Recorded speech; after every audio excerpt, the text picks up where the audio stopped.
Merci Marie-Pierre Montoro-Sadou de rester avec nous. Pour cette première table ronde, on va passer 1 heure et demie ensemble à discuter d'un thème qui a déjà été abordé sur les Neuges Pro, la question de l'engagement, de la participation des jeunes. On a essayé de concevoir ce temps en essayant d'illustrer avec des regards différents de jeunes, de techniciens, d'élus, venant de territoires différents, pilotant des dispositifs différents, pour vous donner une vision un peu globale de ce que peut être l'engagement. Donc avec des interventions assez courtes pour que vous puissiez repérer les différents interlocuteurs avec qui vous pourrez ensuite discuter, sachant qu'on réservera un temps à la fin de cette table ronde sur un temps de discussion et de débat avec vous pour avoir soit des compléments, soit apporter votre regard de là d'où vous venez. Quand on parle engagement, quand on parle participation, on pense forcément à l'ANASEJ qui copilote cette table ronde. Et donc je vais inviter à nous rejoindre le vice-président de l'ANASEJ, Guillaume Wexler, qui va nous rejoindre tout de suite. Bienvenue Guillaume.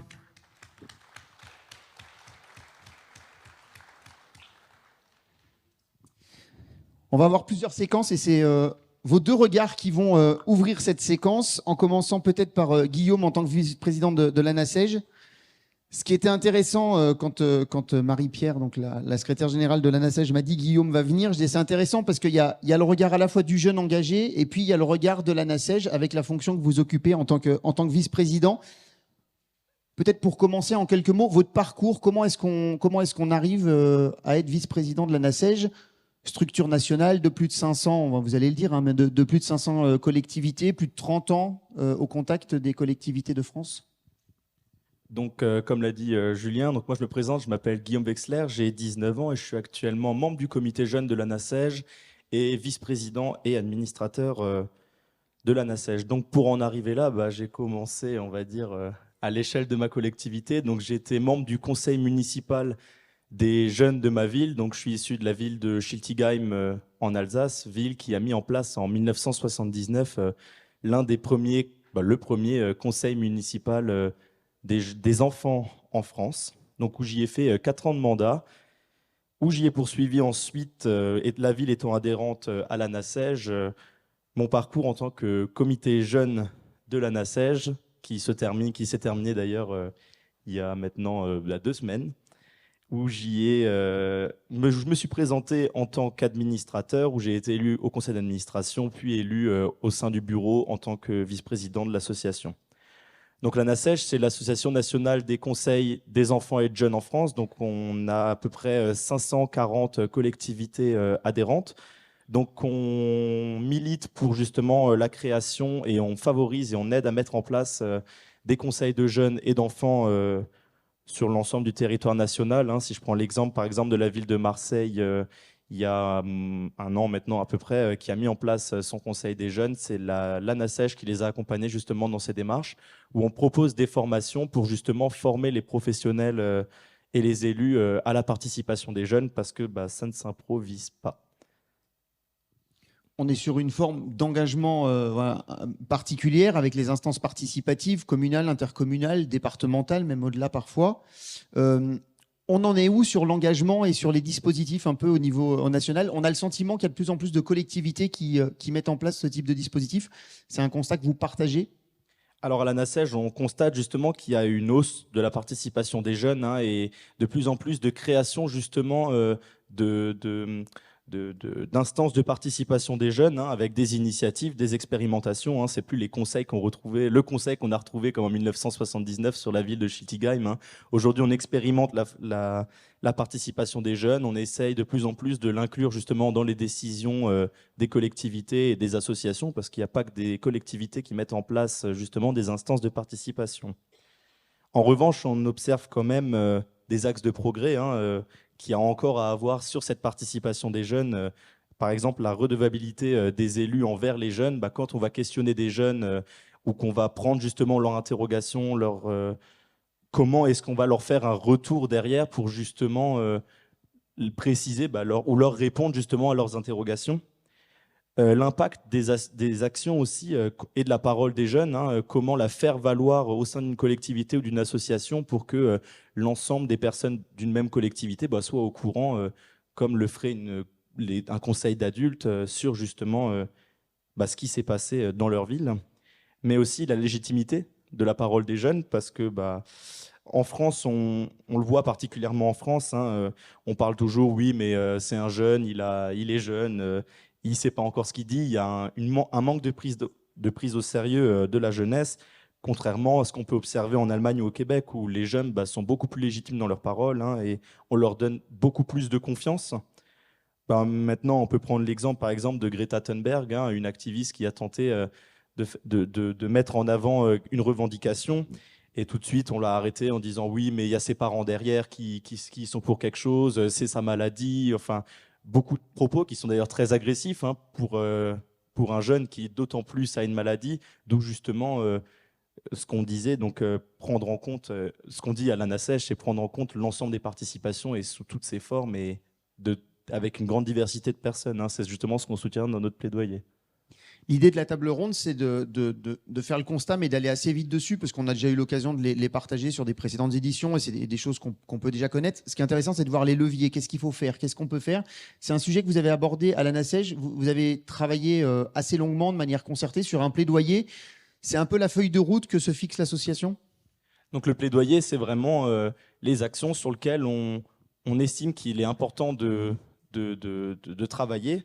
Et moi, j'aimerais vous partager 3 axes qu'on a un peu démantelés sur l'ensemble des 16 articles que possède le plaidoyer. Donc le premier axe, il est basé sur l'article 12 et 13 de l'ACID. Le but, c'est de promouvoir le droit des enfants et les jeunes à participer, à exprimer comment justement les aider dans ces démarches-là, avec par exemple des conseils de jeunes, des conseils d'enfants, des conseils départementaux de jeunes ou des associations même. En deuxième axe, comment faire valoir justement comment promouvoir la diversité des participants dans les formes de participation de jeunes et justement comment faire valoir ces différentes formes de participation, hein. Si on prend l'exemple, encore une fois, je prends l'exemple de Schiltigheim parce que c'est la ville que je connais, hein, mais le CMJ, le conseil municipal, le conseil municipal de la ville de Schiltigheim a mis en place un budget participatif dans lequel jeunes et adultes pouvaient faire des propositions pour le budget pour un projet qui leur tenait à cœur, hein.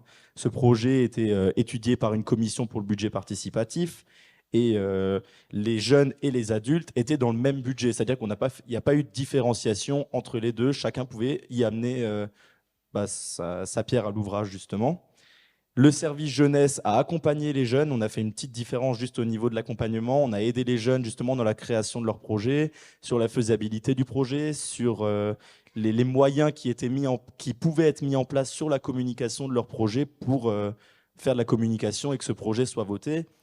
Puis, pour que ce projet soit voté, on a eu à un moment donné des speed dating, entre guillemets, pour justement présenter ces projets où tous les citoyens de Schiltigheim de plus de 8 ans ont eu l'occasion, ont pu voter justement pour les projets qui les tenaient à cœur.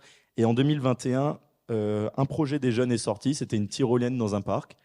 Les projets de 2022 sont encore en étude et vont être votés d'ici décembre 2023. Et les projets pour 2023 seront proposés incessamment sous peu. Et enfin, on a le troisième axe, c'est la légitimité de la parole de la jeunesse et son implication, et l'implication des élus justement dans leur redevabilité démocratique, c'est-à-dire d'un côté, ils vont prendre leurs questionnements, ils vont les considérer, mais il faut aussi que derrière, il y ait un retour sur ce que les jeunes proposent et comment justement, le faire valoir auprès de la collectivité ou de l'association. Juste un mot peut-être encore sur votre parcours. Vous arrivez en fin de mandat au COMJ. Quand vous regardez dans le rétroviseur et que vous analysez ce qui s'est passé, comment vous jugez tout ce que vous avez pu faire et comment ça a contribué à ce que vous êtes aujourd'hui? Déjà, on participe énormément. Donc, comme je vous ai dit, la NACEJ nous a laissé une grande place, on va dire, à la jeunesse, qui allait de sens de toute façon avec l'association, hein. 8 places au conseil d'administration, 2 places au bureau, c'est quand même assez conséquent, hein. Donc, 8 places uniquement dédiées justement aux jeunes. C'est une amélioration qu'il y a eu face au précédent mandat où il n'y en avait que 4 places et justement où les jeunes ont milité dans ce conseil d'administration pour qu'on ait de la place pour pouvoir s'exprimer. On peut participer à énormément d'actions où participe la NACEJ. La preuve, c'est que ici, je suis présent à titre du comité jeune et à titre de vice-président de la NACEJ. On participe également à notre congrès qui se déroule tous les 2 ans qui met en avant les formes de participation. Et je pense que ça aide les jeunes à prendre conscience qu'ils ont aussi le droit à la parole et qui justement sont utiles justement dans ces différentes actions, parce qu'on a beaucoup aidé les équipes de la NACEJ, même s'ils ont été énormément derrière quand même, et que sans l'équipe, on serait aussi pas grand-chose, j'ai envie de dire. Merci. Marie-Pierre Montoro-Sadou, alors vice-présidente à la région, quand vous êtes arrivée avec cette délégation de la politique jeunesse, ça a été quoi votre ligne de conduite? Est-ce que le sujet de l'engagement, de la participation, de la valorisation de l'engagement des jeunes, est-ce que ça faisait partie des choses que vous aviez déjà en tête? Oui, c'est quelque chose que je le mets en tête. Je voudrais juste avant de répondre un peu plus longuement à votre question, c'est revenir, dire un mot effectivement sur la NACEJ, parce que je ne pense pas que vous l'avez abordé, mais il y a les prix de la NACEJ. J'ai pu participer cette année donc au jury. C'est quelque chose que vous organisez donc chaque année, si je ne me trompe pas. Et c'est vrai que la qualité des projets portés par les conseils municipaux jeunes, les conseils départementaux jeunes et aussi des conseils régionaux jeunes, c'est vraiment très intéressant parce qu'en fait, voilà, ça vient un peu partout. Et c'est une très bonne initiative aussi. Voilà, il y a des jeunes qui s'engagent et c'est une forme de valorisation, de reconnaissance de ce que les jeunes ont fait, de ce que vous avez fait. On aura un exemple d'ailleurs tout à l'heure avec la ville d'Aurillac, qui a eu le prix il y a quelques années et qui nous le présentera. Oui, mais c'est vrai que c'est un moment important, justement, cette reconnaissance. Alors, nous, oui, tout de suite, la question de l'engagement. Moi, je n'étais pas en fait dans l'exécutif dans le premier mandat de Laurent Wauquiez, mais il avait déjà mis en place en 2018 des actions fortes par rapport à cet engagement des jeunes et à cette reconnaissance. Pour nous, ça c'est très important, ça va ensemble. Il faut qu'on accompagne les jeunes à devenir des citoyens, à ce qu'ils aient connaissance de leurs droits, mais qu'ils aient aussi conscience qu'ils aient des devoirs. Mais au-delà de ça, c'est qu'il y a finalement les jeunes qui s'engagent, ils prennent du temps sur leur temps de loisir, leur temps de famille. Et c'est important pour nous de les gratifier, de leur dire tout simplement merci. Donc c'était vraiment, dès le départ, c'était de continuer et d'amplifier cette démarche-là. C'est ce que j'essaye de faire au quotidien. Vous disiez en introduction tout à l'heure que la région avait un rôle, comme toutes les régions, importantes en tant que chef de file A. Si vous rencontrez un homologue d'une région et que vous devez définir en quelques mots la stratégie régionale qui est la vôtre en matière de politique jeunesse, qu'est-ce que vous diriez? Alors, c'est vrai que ma délégation, qui est en jeunesse, famille, senior, c'est déjà juste l'appellation. On est sur pas une compétence propre de la région, comme on peut l'entendre très régulièrement sur les mobilités, sur les lycées. Mais quand on parle mobilité, transport ou lycée, on parle aussi jeunesse. Donc, ce que je gère, moi, dans le cadre de mes délégations, ce sont des dispositifs propres qui ont été déjà mis en place lors du premier mandat et qu'il faut que la mission qui m'a été confiée par le président de la région, c'est d'amplifier ces outils et ces actions. Donc, notre objectif premier, c'est effectivement sur cet engagement, c'est d'accompagner aussi les familles par rapport au poids, le pouvoir d'achat qui ne cesse d'être bousculé par des événements locaux, nationaux ou internationaux. C'est de pouvoir aussi accompagner les familles, faire en sorte que la facture soit moindre et qu'ils puissent agir, qu'on puisse offrir au plus grand nombre des jeunes les actions qui sont menées par la région sur leur quotidien. Je vous parlais effectivement simplement là, des transports, des lycées, quand il a été mis en place la gratuité des livres scolaires. C'est un exemple, une belle illustration. Un mot sur le Pass Région. Oui. C'est un peu l'outil dénominateur commun dans lequel beaucoup d'actions de votre politique s'intègrent? Complètement. Notre outil phare, c'est le Pass Région. C'est la carte désormais du quotidien pour les lycéens, comme il peut exister des cartes qui sont distribuées dans les conseils, dans les départements pour les collégiens. Et donc ce pass région, donc le jeune en est détenteur dès qu'il rentre dans un lycée. Donc on a plus de 370 000 bénéficiaires dans toute la région. Et ça va le suivre pendant toute sa scolarité. Il y a certes des avantages, bien entendu, hein, tout comme toutes les cartes jeunes. Il y a parfois pour les jeunes des difficultés de dire le pass culture par rapport à mon pass région. Donc ils ont, on parlait de lisibilité. Les collectivités sont amenées et ont mis en place depuis de nombreuses années des outils. Il y en a d'autres qui arrivent et c'est pas simple pour le jeune de se retrouver. Ça fait partie aussi du rôle quotidien de l'équipe jeunesse à la région, c'est de réorienter le jeune, de dire non, pass culture, c'est l'État. Par contre, il y a évidemment des avantages de culture dans le pass région. Mais ce qui nous importe, nous, dans ce pass région, c'est aussi de le faire connaître, parce que, encore davantage aux jeunes, parce qu'il y a une multitude d'aides. On a fait un calcul, on est aux alentours de 600 € d'avantages financiers pour un jeune s'il utilisait la totalité. Et un jeune n'utilise pas la totalité des 600 €. Donc, c'est toujours de faire connaître aux jeunes. Alors, ils ont l'information dès qu'ils ont la carte, mais aussi, on compte sur le relais dans les lycées, puisqu'il y a à chaque fois une personne qui est référente du pass région, et puis bien sûr les familles. On s'appuie sur les familles aussi. Il y a un an, on était au même endroit, à la même table. Je vous avais demandé s'il y avait un projet de l'année qui pourrait voir le jour, que vous aimeriez pouvoir expérimenter. Vous nous aviez parlé d'une expérimentation qui réunit deux de vos délégations, les seniors et la jeunesse. Est-ce que du coup, l'expérimentation a vu le jour ? Et oui, oui. Nous en dites un mot ? Elle a vu le jour, et c'est vrai que j'en avais parlé. C'était une idée qui me tenait à cœur par rapport à ma délégation jeunesse senior de faire du lien. Et c'est toujours grâce au pass région, parce que dans le pass région, nous avons un dispositif particulier. Ce sont les missions droits et devoirs. Donc, je vous expliquais l'importance pour nous de faire en sorte que les jeunes de notre région soient des citoyens bien armés et qui donnent aussi pour leur ville, pour leur village, pour leur pays. Donc, on a un accompagnement des jeunes qui donnent du temps dans le cadre d'associations solidaires. Il y a notamment, ils sont présents aujourd'hui, l'épicerie solidaire de la région de Vichy, donc qui accueille des jeunes détenteurs du pass région. Mais il y a également présent dans la salle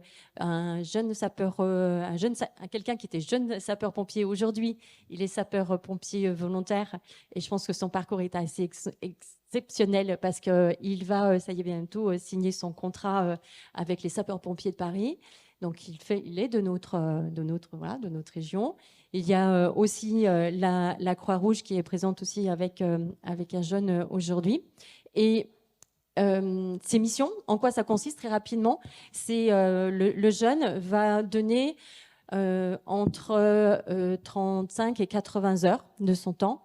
Et on va lui faire bénéficier ensuite d'un accompagnement, un petit coup de pouce pour passer son permis, entre 200 € pour 35 heures jusqu'à 500 € pour 80 heures. Les jeunes JSP, eux, c'est plus important parce que c'est 4 ans pour passer le brevet, donc ils ont 1 000 €. Et les cadets de la gendarmerie, ils font également partie en fait des jeunes qui s'engagent. C'est aussi très important, puisque maintenant tous les départements sont recouverts par une association. Eux, c'est également 500 € parce qu'ils sont un peu moins de temps que les JSP. Et on a beaucoup de jeunes qui nous ont dit, mais en fait, il n'y a pas suffisamment de missions proposées par les structures associatives. Moi, j'habite dans un coin un petit peu reculé. Je ne suis pas dans un chef-lieu. Les associations, elles sont plutôt justement sur les villes ou les centres-bourgs. Et moi, j'ai pas cette possibilité-là de donner de mon temps, parce que déjà, peut-être finalement au lycée, je suis dans un internat. Après le week-end, je rentre chez moi, mais j'ai pas cette possibilité-là. Donc, on s'est posé la question comment aussi offrir cette possibilité aux jeunes. Et l'idée de proposer des missions dans les EHPAD, c'est ce que j'avais annoncé l'année dernière ici même. Et ça y est, l'expérimentation, elle est lancée. On a plus de 50 EHPAD sur notre région qui ont dit, ben oui, pourquoi pas, accueillir des jeunes sur des missions d'animation Et on en a déjà plus d'une quinzaine de jeunes qui ont commencé leur mission cet été ou à la rentrée. Et j'ai pu rencontrer une jeune, Simon, qui l'a réalisé dans le Cantal, ou qui est en train encore de réaliser, mais elle a démarré. Et ça se passe très bien. Aucune appréhension de rentrer, d'ouvrir les portes des EHPAD. Et je vous assure que ceux qui sont présents, que ce soit le personnel ou les personnes qui sont hébergées dans les EHPAD, sont très contentes d'avoir cette jeunesse qui arrive, qui bouscule un peu, et ça fait du bien. Donc c'est quelque chose finalement qui, je pense qu'on va, puisque les signes sont plutôt positifs, on va continuer à le déployer, et peut-être sur d'autres structures pour faire bénéficier le plus possible les jeunes. Merci. Un mot peut-être, Guillaume, en réaction à ce que vient d'évoquer la vice-présidente de la région Auvergne-Rhône-Alpes. Moi, je sais juste rebondir sur quelque chose d'avant, quand on parlait des prix ANASEJ et de la valorisation de l'engagement. Il faut savoir aussi que l'ANASEJ a créé des groupes de travail. Des groupes de travaux, pardon, qui sont... Travail. Groupes de travail, oui, Ouais, c'est ce que bon. je disais. Un premier, sur justement, vous parlez de prix de l'ANASEJ et la valorisation de l'engagement. Et on a un groupe de travail qui travaille justement sur le statut de jeune engagé. Qu'est-ce que c'est qu'un jeune engagé et comment faire valoir justement cet engagement. Et enfin, un deuxième groupe de travail sur un peu différent, mais sur le SNU et le positionnement justement de la l'ANASEJ par rapport à cette question d'obligation du SNU. Tous ces deux groupes de travail sont d'ailleurs présidés par des jeunes du comité jeune, et qui sont débattus et travaillés avec des administrateurs, des membres du COMJ et des membres de l'ANASEJ. Et ça fera partie des sujets qu'on va réévoquer pendant ces 3 jours. Merci à tous les deux. Restez avec nous de manière à pouvoir réagir sur les différentes séquences que l'on a pour cette première table ronde. Je vais inviter à me rejoindre Solène Collin, Vanessa Bonnefoy et Jean-François Bourdon, avec un exemple maintenant local d'un point de vue technique, politique. On va se mettre sur le canapé pour discuter tous les 4. Venez me rejoindre. Bonjour, prenez place, on va se serrer un peu histoire d'être bien visible. Installez-vous. Bonjour. Venez, installez-vous. On va voir regard croisé de vous trois avec le retour des Francas dans quelques instants. C'est vous qui commencerez. Puis après, l'expérience, le regard en tout cas d'un point de vue technique de Solène. Et puis enfin, Vanessa, adjointe au maire d'Aurillac, avec l'expérience d'Aurillac dont on a déjà parlé. Jean-François Bourdon, peut-être pour commencer. Association départementale des Francas, 80 ans d'histoire et de suivi de ces questions-là. J'ai utilisé parfois le terme d'engagement, parfois le terme de participation. Déjà, est-ce que vous faites une différence entre les deux, vous, ou pas? Tenez. Merci. Oui, bonjour à tout le monde. Tout d'abord, je suis très fier, en tant que militant d'une association départementale de l'Allier, que le département de l'Allier héberge un colloque aussi connu que le Noche-Pro, et ça fait plaisir. On est un peu chaud quand même. Donc voilà pour l'anecdote. Engagement, participation. Alors c'est pas mal comme entrée, parce que moi, je vais vous donner, pas une définition du dictionnaire, mais la définition qu'une association d'éducation populaire telle que les Francas peuvent porter. Rappelons-nous les sources d'éducation populaire quand même. C'est la participation du public.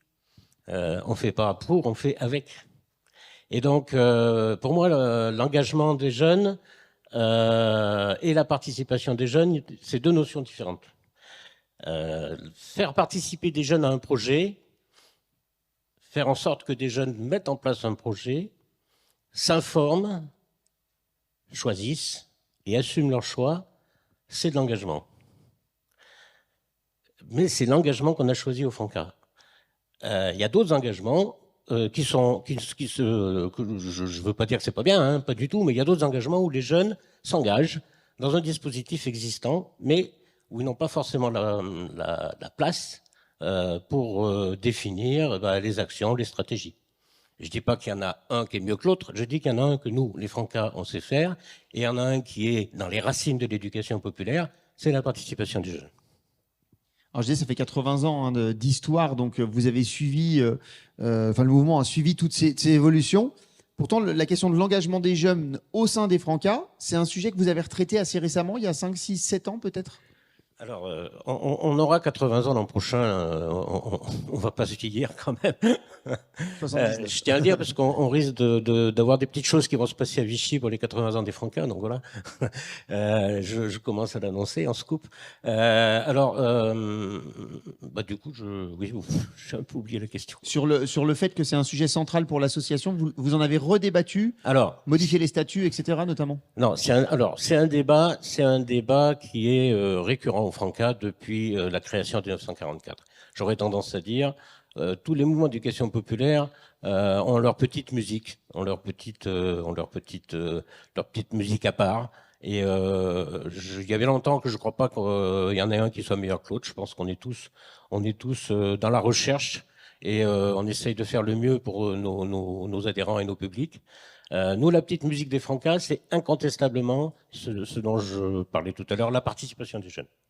C'est-à-dire faire que les jeunes s'emparent de leur destin. C'est-à-dire ça a commencé tout à fait au début, dans les patronages laïques et puis dans les centres aérés des Francs et Franches camarades, où les enfants se réunissaient en conseil de camaraderie et pouvaient s'exprimer sur le choix des activités, mais aussi l'organisation de la vie du centre de loisirs. Donc c'est quelque chose de permanent. Je peux faire l'histoire, mais dans les années 60, avant 68, quand même, peut-être on était en avance, il y avait un gros travail de Franca sur comment faire en sorte que les enfants puissent mettre en place ce qu'on appelait à l'époque des entreprises, c'est-à-dire une entreprise, c'est un projet porté par les jeunes et accompagné par l'animateur. Donc c'est pas nouveau. Juste un petit mot de chauvinisme aussi.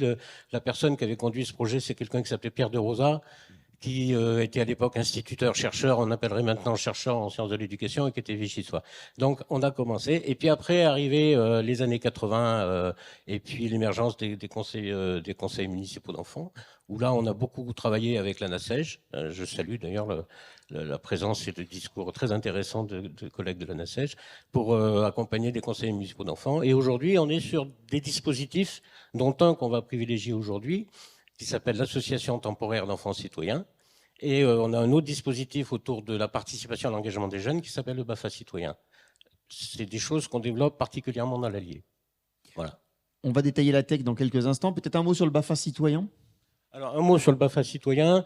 Alors, très rapidement, hein. Nos amis des Francas, il y a un stand, Adrien pourra vous l'expliquer.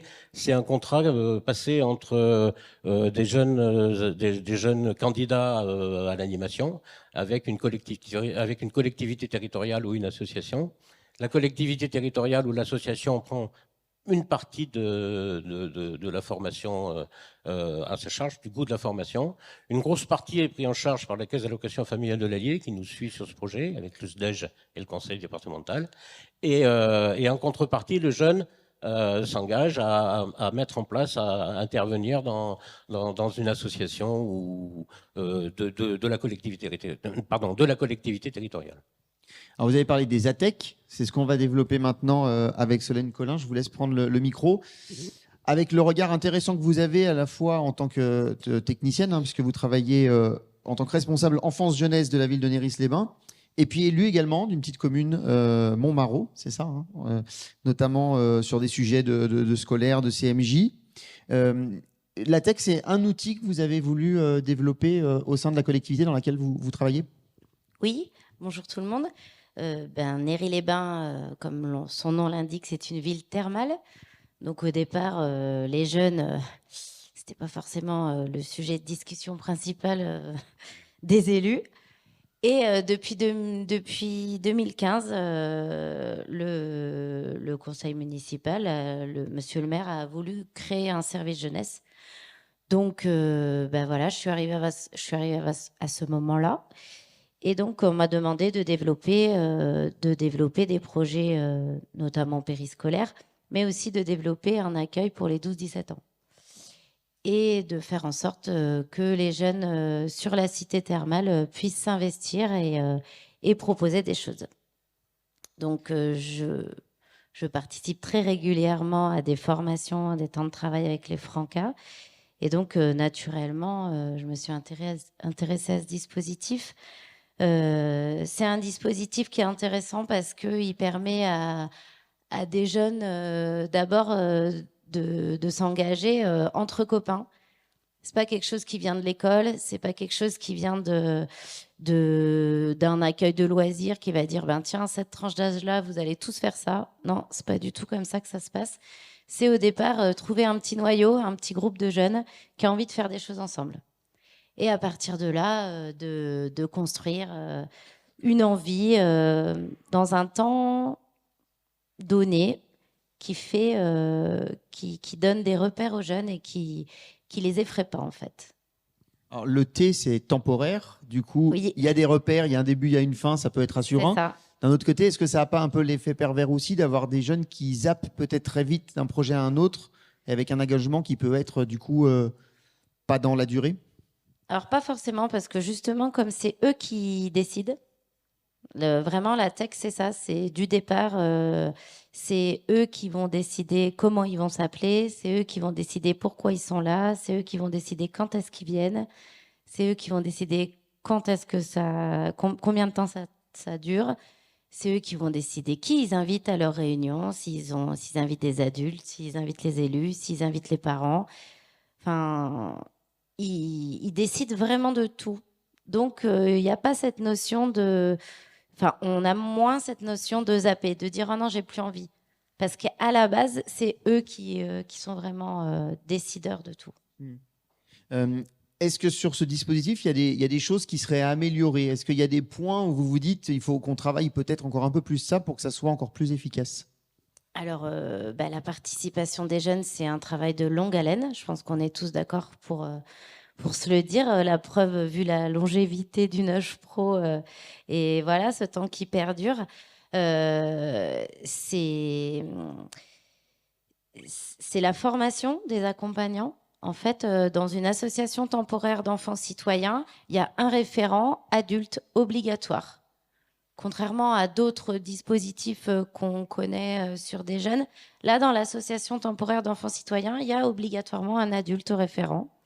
Cet adulte référent, ça peut être un animateur, ça peut être un jeune de plus de 18 ans, ça peut être un élu.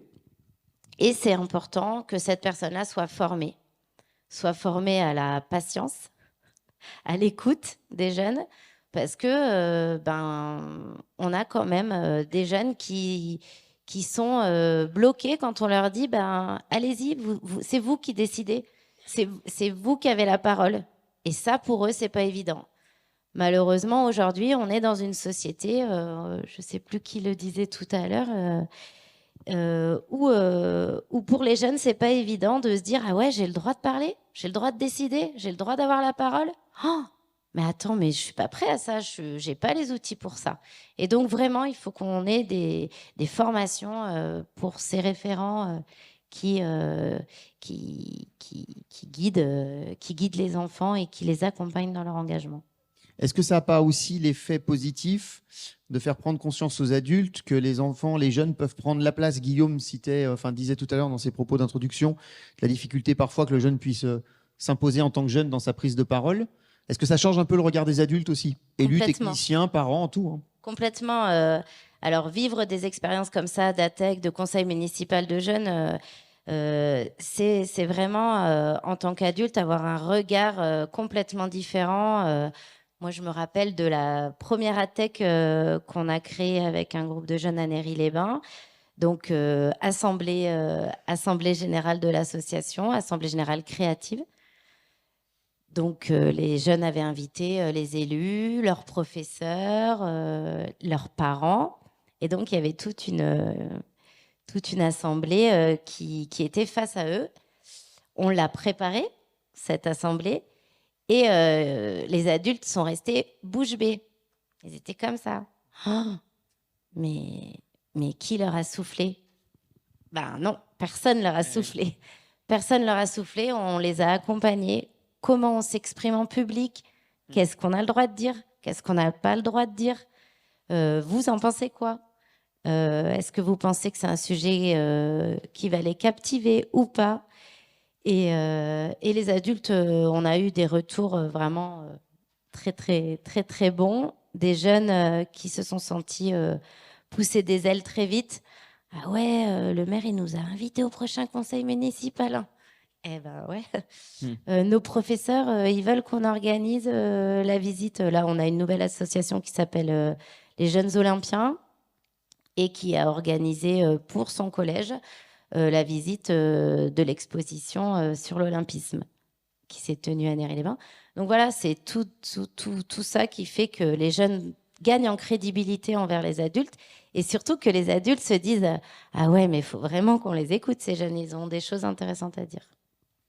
Alors des jeunes qui ont des choses intéressantes à dire, il y en a beaucoup à Aurillac. Ça fait la transition avec vous, Vanessa, adjointe au maire d'Aurillac, en charge du numérique, de la jeunesse et aussi de la citoyenneté, des sujets de concertation, etc. Ça fera le lien forcément avec le sujet qu'on a maintenant. Aurillac, ville de la région Auvergne-Rhône-Alpes, 25 000 habitants, et avec une instance participative de jeunes assez originale, avec à la fois des écoliers, des collégiens, des lycéens. C'est-à-dire qu'il y a beaucoup de collectivités qui ont cherché quelle tranche d'âge toucher en disant allez, je vais sur les collégiens et on y va là-dessus. Vous vous dites on fait les trois. C'est ça. Déjà, bonjour à toutes et à tous. Alors, on fait les trois et c'est une nouveauté, on va dire, depuis donc le début du dernier mandat. On a vraiment souhaité élargir le dispositif CMEJ aux écoliers parce qu'en fait, on se dit que ils représentent eux aussi une partie de la population et on les écoute pas. Alors qu'en fait, ils ont mais plein de choses à nous dire et ils ont plein d'idées. La parole est vraiment très très libre chez un enfant de 9 ans parce que nous, du coup, les écoliers, pour le conseil municipal enfant-jeunesse, donc on s'adresse au CM1, donc ils sont élus pour 2 ans, donc ils font CM1, CM2. Et en fait, ce sont 2 années où on a énormément d'idées qui viennent des petits de CM1, CM2. Donc c'est pour ça qu'on a vraiment souhaité élargir la participation citoyenne donc, aux écoliers. Donc quand ils se retrouvent en plénière, c'est plus de 40, hein, je crois 41. Vous pourriez monter jusqu'à 60. C'est un peu C'est ça. l'objectif que vous êtes fixé. Oui. 60 sur 26 000 habitants. Tout à fait. J'imagine qu'il y a des temps où les écoliers sont entre eux, parce que les projets, les volontés, la disponibilité, la maturité.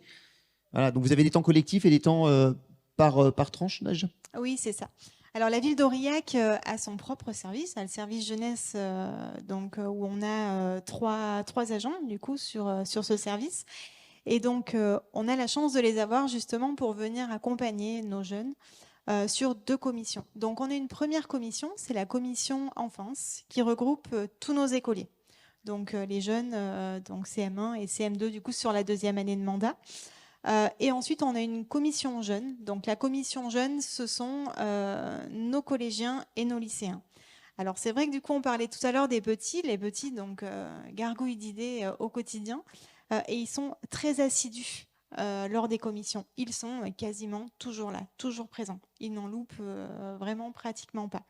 Alors que c'est vrai, quand on s'adresse à un public plutôt collégien, lycéen, ben voilà, il y a des activités sportives peut-être un petit peu plus soutenues ou voilà, des temps de devoir peut-être un peu plus soutenus là aussi. Donc il y a quand même un petit peu plus d'absence sur ces tranches d'âge-là.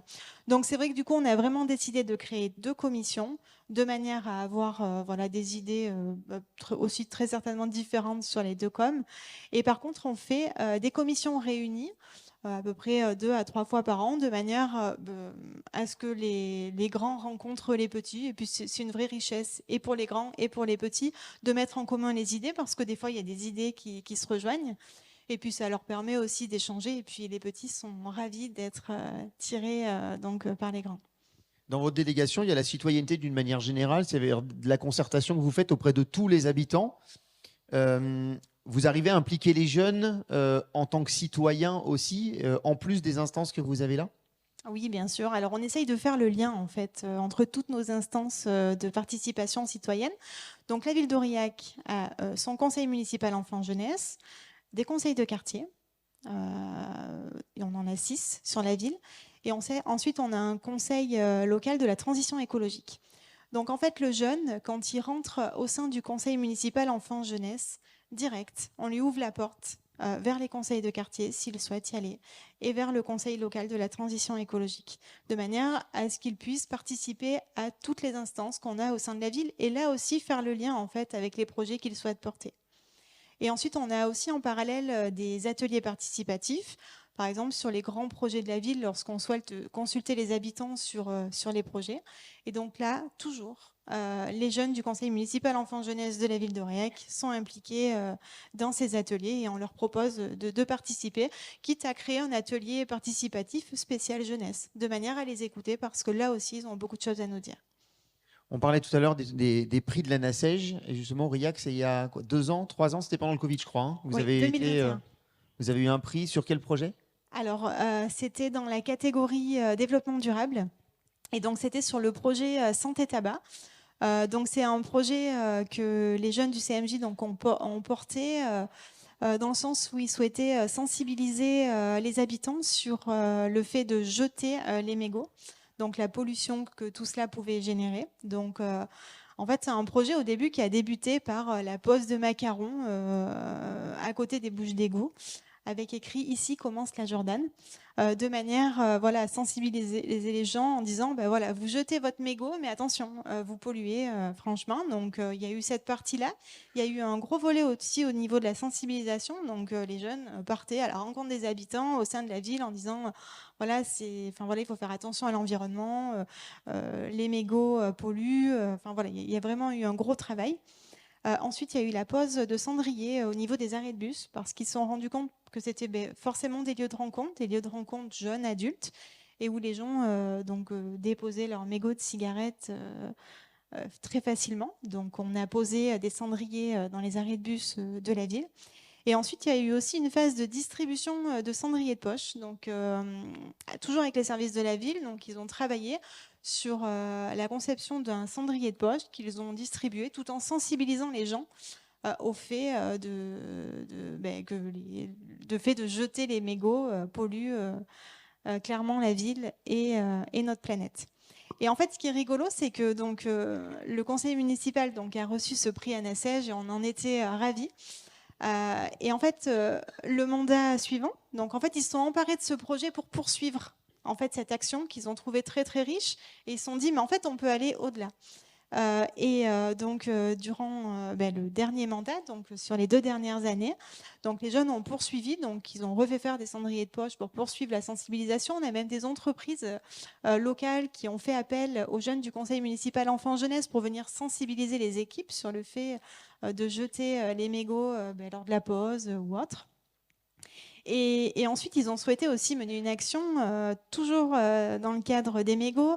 C'était remplissez un verre de bubble tea. Donc, en fait, on a recherché des partenaires au sein de la ville d'Aurillac, de manière en fait à ce que les jeunes viennent au service jeunesse récupérer un verre vide pour consommer un bubble tea. Donc, tu remplis ton verre de bubble tea, de mégots de cigarettes.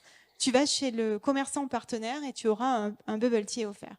Donc ça a énormément fonctionné. Tous les jeunes étaient dans la ville à ramasser les mégots. On a eu plus de 200 gobelets remplis de mégots de ramasser. Et en fait, ils ont souhaité poursuivre la démarche dans le sens où oui, c'est bien, on ramasse des mégots et qu'est-ce qu'on en fait? On les jette à la poubelle, mais clairement, ça sert à rien.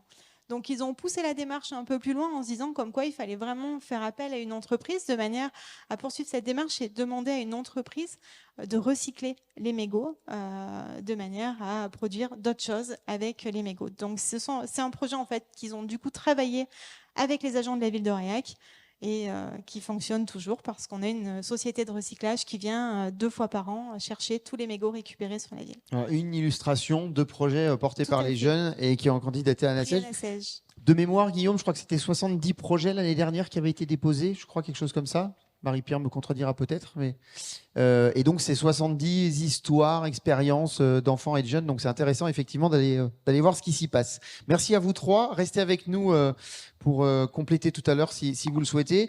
On va faire le zoom maintenant avec 2 structures pour qui l'engagement, c'est vraiment dans l'ADN, Unicité et la Ligue de l'enseignement.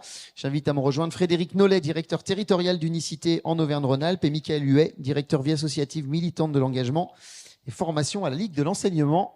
Venez tous les 2 prendre place. Installez-vous.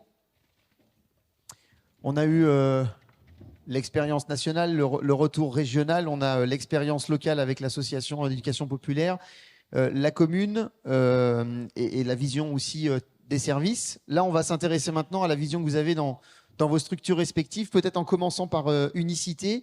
L'année dernière, à cette même table, c'était votre présidente qui était là, avec un jeune ambassadeur qui expliquait ce qu'était Unicité. Sur la région Auvergne-Rhône-Alpes, c'est 1000 jeunes accompagnés chaque année. Oui, tout à fait, oui. Bonjour à toutes et tous. Je confirme, donc sur la saison scolaire 2023-2024, donc on va accueillir et accompagner sur des parcours d'engagement en volontariat de service civique 1000 jeunes, donc à l'échelle régionale, donc dans tous les départements. Qui sont ces 1000 jeunes?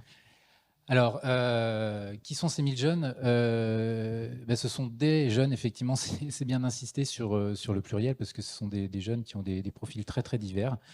Des jeunes qui sont âgés quand même de 16 à 25 ans, donc ça renvoie à cette politique publique et le service civique, qui a été, je vais dire quelques rappels mais très brièvement, qui a été fondée en 2010 voilà, pour donner une suite civile à ce qui était l'ancien service national, donc un dispositif d'engagement volontaire destiné aux 16-25 ans. Et donc ces jeunes, c'est des jeunes qui ont des profils très, très divers, en tout cas à Unicité, des jeunes qui ont eu des parcours de vie, des parcours éducatifs voilà, très variables, des jeunes qui ont réussi leurs études, et qui ont fait des bacs plus quelque chose, mais également des jeunes voilà, qui ont eu des parcours éducatifs un petit peu plus chaotiques, des jeunes parfois en situation de décrochage scolaire, des jeunes également qui arrivent avec des fragilités, des jeunes en situation de handicap, des jeunes réfugiés également, on en compte un certain nombre dans nos programmes. Donc voilà, une grande diversité de jeunes, un peu le reflet de la jeunesse des jeunesses françaises, tout simplement, puisqu'on a voilà, une politique d'aller vers les jeunes qui est assez proactive pour donner la chance à tous les jeunes de réaliser cette expérience chez nous. Donc service civique, j'ai dit, voilà, quels jeunes? Je rappelle, c'est un parcours d'engagement de 6 à 12 mois, quand même, c'est important de le rappeler. Pendant 6 à 12 mois, donc les jeunes vont réaliser ce qu'on appelle des missions d'intérêt général, des missions d'utilité sociale sur toute une multitude de secteurs, de causes, la transition écologique, la lutte contre la fracture numérique, l'éducation, la culture pour tous, le lien intergénérationnel, vous y faisiez référence tout à l'heure, Madame la Vice-Présidente, c'est également des choses que les volontaires en service civique font. Donc au sein de structures d'accueil, ça peut être des associations, ça peut être des collectivités locales, ça peut être des établissements publics, des services publics. Et en contrepartie de cet engagement d'assez longue durée, quand même, une année, les jeunes ont une protection sociale et puis ils touchent une indemnité qui s'élève à peu près à 610 € par mois. Alors, 1000 jeunes accompagnés sur un an depuis longtemps, ça fait une belle base à analyser quelque part aussi pour voir l'intérêt du dispositif, ce que ça produit, etc. Est-ce que déjà vous arrivez à avoir des éléments sur qu'est-ce qui font qu'ils viennent à vous? C'est quoi l'élément qui fait qu'ils s'engagent dans un service civique? Alors, oui, 1000 jeunes, peut-être juste parce que c'est significatif à l'échelle d'Unicité en région Auvergne-Rhône-Alpes. Je vais quand même dire que le chiffre à l'échelle nationale, l'année dernière, c'est 140 000 jeunes. 140 000 jeunes, ça fait presque 10% d'une classe d'âge, d'une génération. Donc, c'est pas suffisant selon nous, selon Unicité, mais ça devient significatif et ça commence à être une composante majeure des politiques de jeunesse. Juste petite parenthèse. Et donc, qu'est-ce qui fait, pour répondre à votre question, qu'est-ce qui fait que les jeunes viennent à nous? C'est ça qui est intéressant quelque part avec le service civique. C'est une force, peut-être aussi une faiblesse, c'est qu'il est un peu caméléon, ce service civique, c'est-à-dire qu'il répond à des attentes très diverses des jeunes. Il y a des jeunes qui viennent pour, voilà, dans le cadre d'une projection professionnelle, pour gagner de l'expérience, pour gagner en maturité. Il y en a qui viennent parce qu'ils veulent acquérir des compétences, notamment ce qu'on appelle les compétences du 21e siècle, ces fameuses compétences psychosociales, des savoir-être.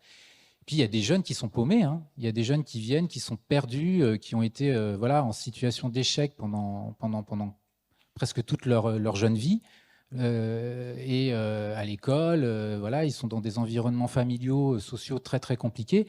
Et en fait, ils viennent là parce qu'il n'y a pas d'autres acteurs qui leur ont ouvert leurs portes, parce qu'il n'y a pas d'autres opportunités. Donc ils viennent là pour regagner confiance en eux, pour retrouver une capacité à se projeter dans l'avenir, ce qui n'est pas rien. Et puis à acquérir effectivement des compétences. Sur la question des compétences, justement, est-ce que le travail de reconnaissance de cette expérience, est-ce qu'on avance? On a quand même le sentiment que ce n'est pas encore vraiment valorisé, qu'on regarde très souvent sur le CV le diplôme et le niveau d'études avant de savoir tout ce qui a été fait à côté. Est-ce que ça bouge quand même ou pas? Ça bouge pas assez.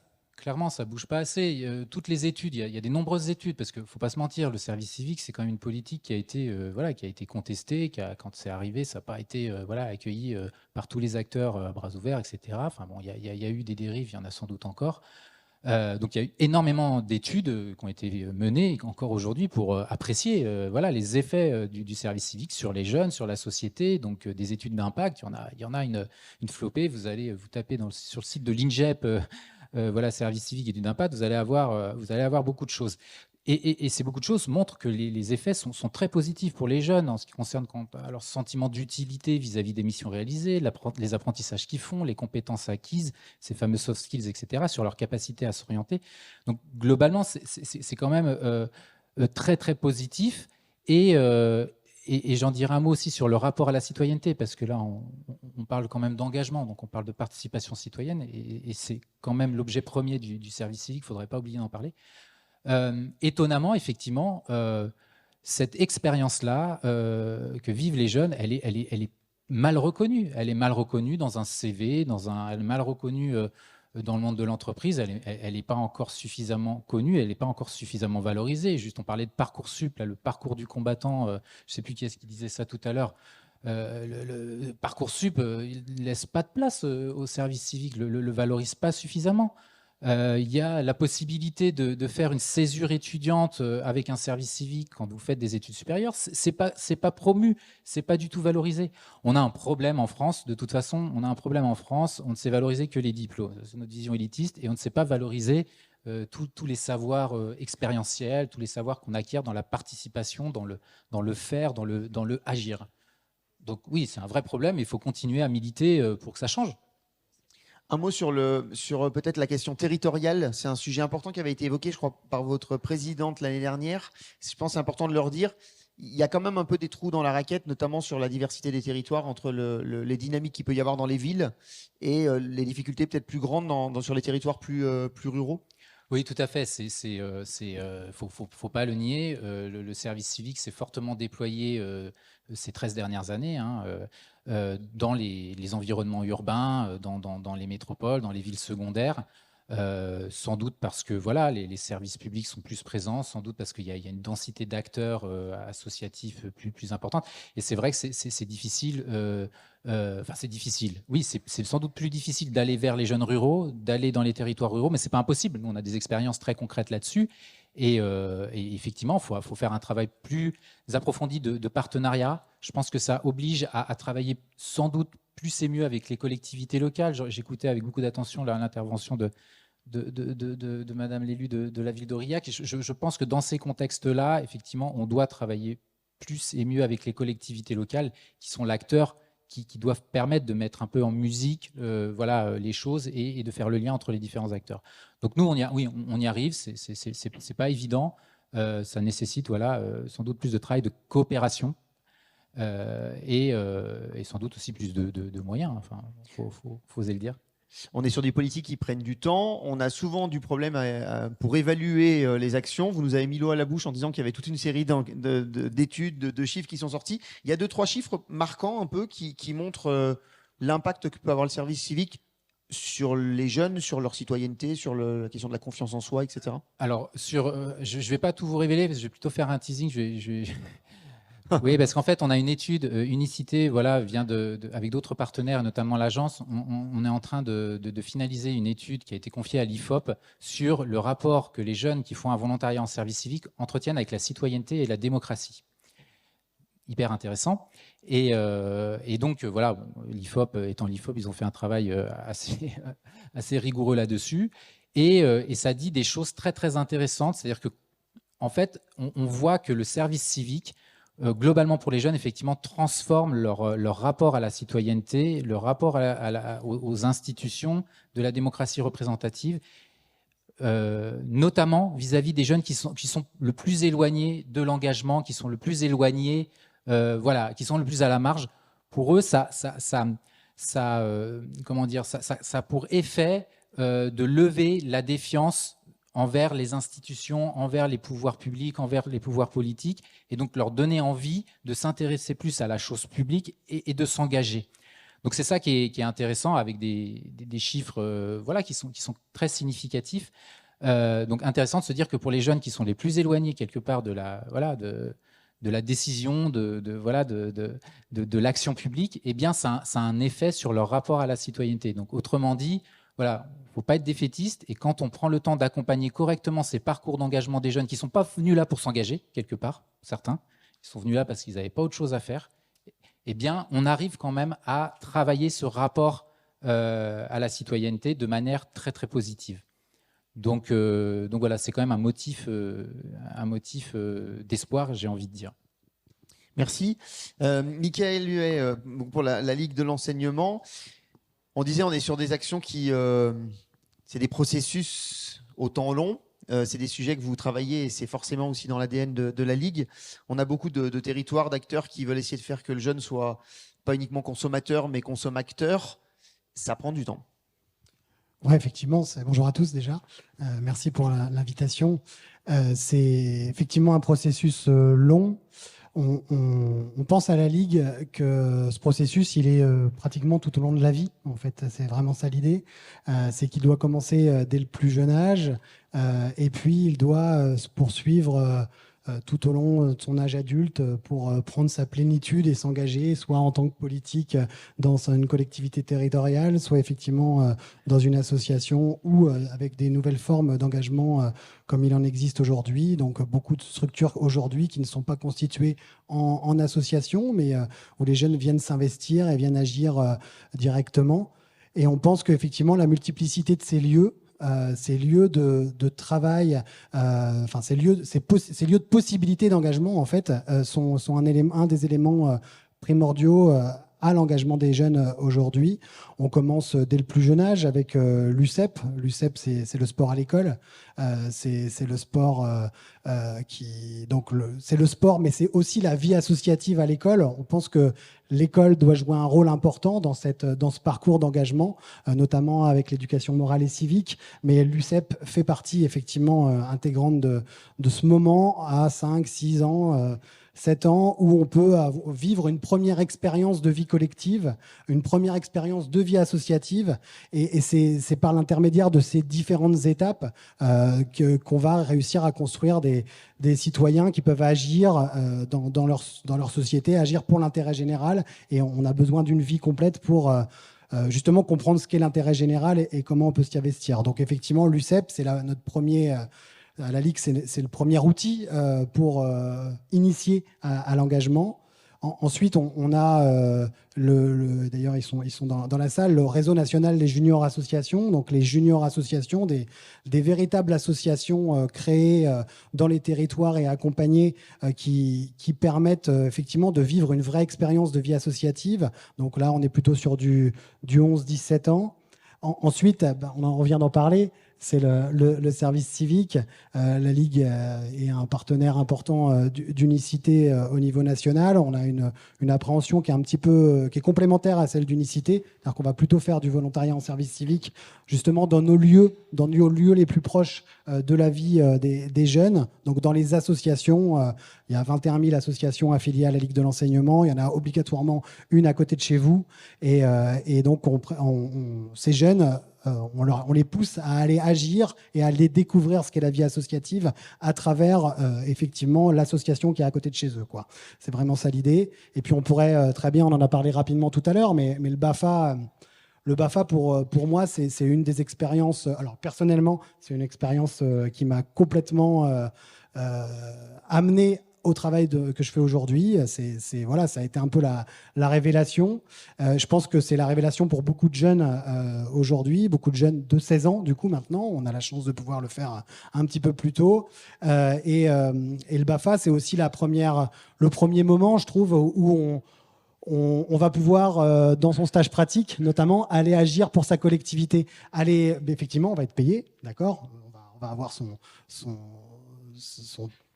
paiement parce qu'on a encadré le centre de loisirs, mais on a quand même encadré le centre de loisirs de sa collectivité. Et je pense qu'on a un travail à faire collectivement pour rendre fiers les jeunes qui passent le BAFA, et qui agissent justement dans leur collectivité à encadrer la jeunesse de la collectivité. Je trouve qu'il y a quelque chose de symbolique et d'assez important à travers cet exemple-là pour donner un peu plus d'essor, donner un peu plus d'importance aux jeunes qui viennent passer 15 jours en séjour de vacances ou en accueil de loisirs avec la collectivité locale. Et puis, derrière, à la Ligue, on propose effectivement des parcours de bénévolat. Donc, du bénévolat, je vais être très critique envers ma structure, mais c'est volontaire, du bénévolat un peu à l'ancienne. Du bénévolat à l'ancienne parce qu'aujourd'hui, les jeunes, ils ne s'impliquent plus comme ils s'impliquaient avant.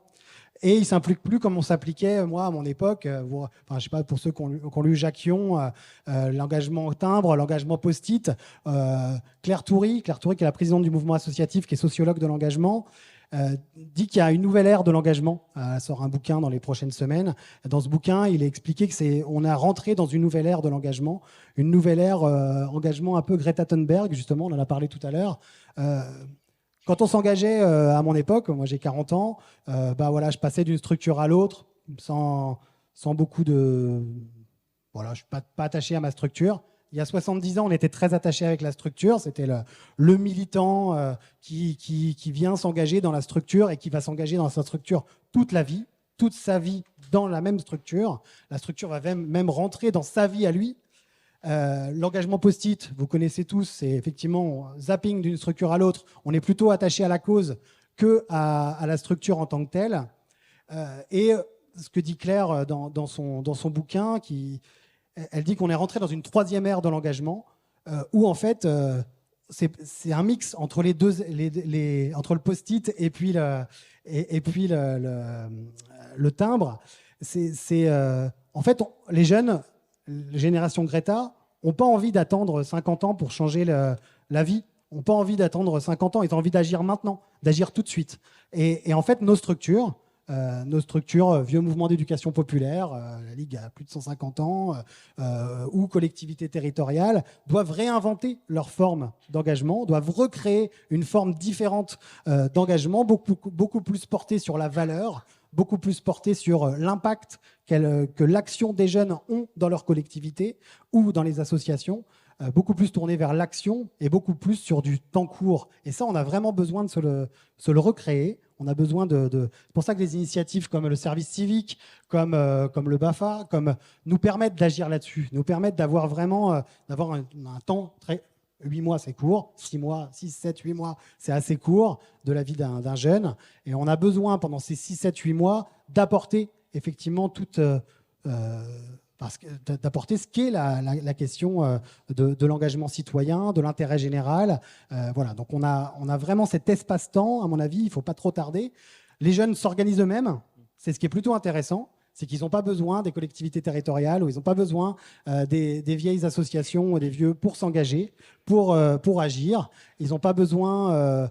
ils vont s'organiser eux-mêmes hors cadre pensé par les autres, pensé par les anciens. C'est ce qui est aussi intéressant.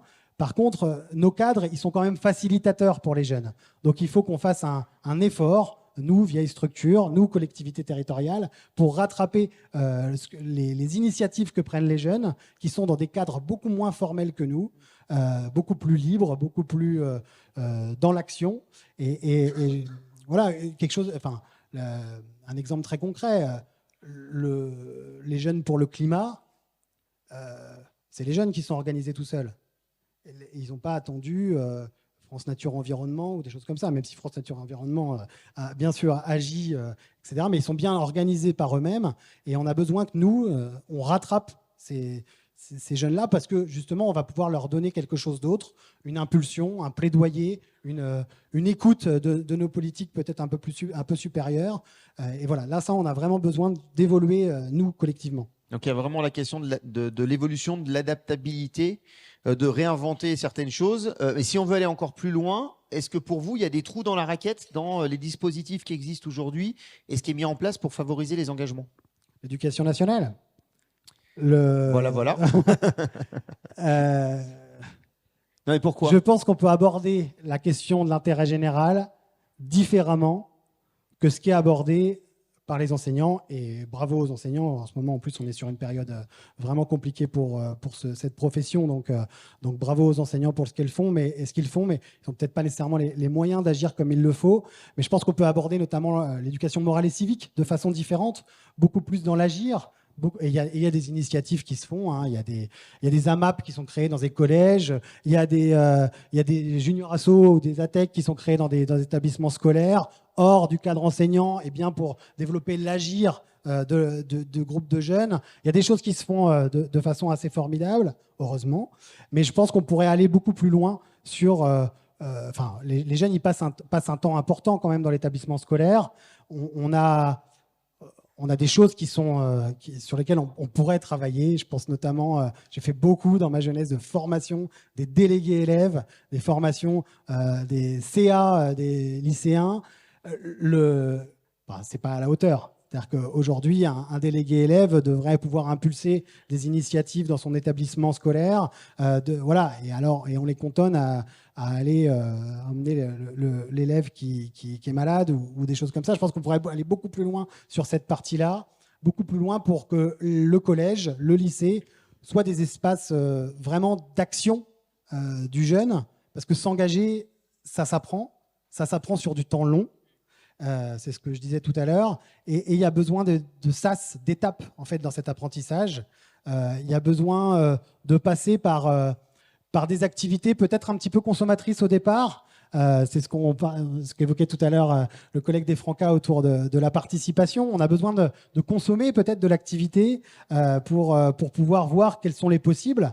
On a besoin ensuite de mettre un petit peu la main à la pâte. On a besoin de mettre beaucoup plus la main à la pâte pour des jeunes. Et puis ensuite, ces jeunes, ils agissent réellement, ils vont prendre des initiatives. Donc ce processus long, il doit être accompagné par des professionnels de collectivités territoriales, des professionnels dans les mouvements d'éducation populaire.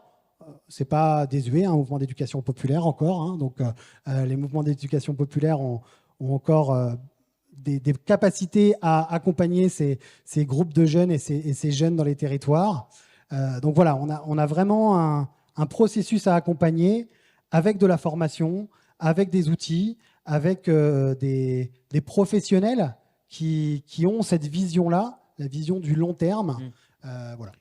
Est-ce qu'on a parlé du temps scolaire, peut-être avec des choses à réinventer. On a parlé culture. Est-ce qu'il n'y a pas un axe aussi sport Ouais. Quand on voit le nombre d'enfants qui pratiquent une activité sportive, très souvent dans les clubs, est-ce qu'il n'y a pas quelque chose aussi à faire à ce niveau-là? Ouais, c'est en tout cas, on essaye de le faire à notre petite échelle. Hein. On a la Ligue de l'enseignement héberge une fédération sportive qui s'appelle l'UFOLEP. L'UFOLEP, c'est une grande fédération sportive plutôt tournée autour du sport citoyen, justement. Et effectivement, on pense que la question du sport, et on le voit dans les chiffres, notamment autour du service civique ou des questions d'engagement, quand on lit les études autour de l'engagement, le premier outil d'engagement, c'est la question sportive. On pense qu'effectivement, aller filer un coup de main dans le club sportif pour commencer à encadrer les jeunes, aller filer un coup de main à la buvette le samedi du match de rugby, aller accompagner des parents dans un déplacement.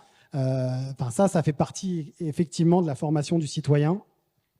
Et que les clubs sportifs, les mouvements d'éducation populaire et puis les collectivités territoriales pourraient travailler un petit peu plus justement sur ce sujet, sur le fait de mettre en place des parcours justement pour des jeunes. Voilà pourquoi ne pas se dire que aller arbitrer un match, ça rentre pratiquement dans une obligation à 12, 13, 14 ans, un match de gamin. Voilà, avoir cette notion d'arbitre, c'est quand même quelque chose d'assez important et qui porte énormément de valeur dans le sport. Je pense qu'il y a des vrais liens à créer entre nos structures pour que justement le sport soit un levier d'engagement beaucoup plus important qu'il ne l'est aujourd'hui. Merci Mickaël. Merci à vous deux pour ce Zoom. Dernière séquence de cette table ronde avant de vous laisser la parole. On n'a pas parlé des étudiants encore. Eh bien, ça va être chose faite puisque je vais inviter Adrien, Louis Guillot de la Fédération étudiante d'Auvergne à me rejoindre. Ils sont tout là-haut, accompagnés d'Elsa Wafran pour avoir la vision étudiante sur ce qu'on vient de dire de l'enseignement. Est-ce que la reconnaissance qu'on a évoquée est présente? Est-ce que c'est facile de s'engager quand on est étudiant? Ils vont venir tous les deux témoigner maintenant, avant de vous laisser une petite séquence avec le micro qui tournera si vous voulez réagir à tout ce que vous avez entendu depuis maintenant un peu plus d'une heure. Venez tous les deux vous installer à table. Allez-y, il y a une place de chaque côté. Vous allez être l'un en face de l'autre. Allez-y, installez-vous. On va commencer peut-être avec Adrien, donc représentant de la Fédération étudiante d'Auvergne. Vous êtes trésorier de l'association, c'est bien ça, en charge des questions d'orientation, d'insertion professionnelle. Forcément, vous avez eu une oreille attentive sur tout ce qu'on a dit depuis tout à l'heure. Bonjour, déjà. Oui, ça marche. C'est bon. C'est juste ma voix qui est un peu enrouée. Bonjour à toutes et à tous. Donc, j'ai un peu j'ai bien écouté un peu tout ce que vous avez dit et c'était très très intéressant. Ça m'a beaucoup interpellé ce que vous aviez dit, notamment sur les jeunes qui s'organisent finalement entre eux. La Fédération étudiante d'Auvergne, c'est que des associations étudiantes qui sont adhérentes à la fédération. Et donc, il n'y a que des étudiants et des étudiantes qui participent à nos temps démocratiques. Et notre but, finalement, c'est de comment on peut agir sur la vie étudiante et aussi sur nos études en général. Donc, ça va être sur le volet du logement, de la précarité aussi, de comment on peut passer finalement des études dans de bonnes conditions.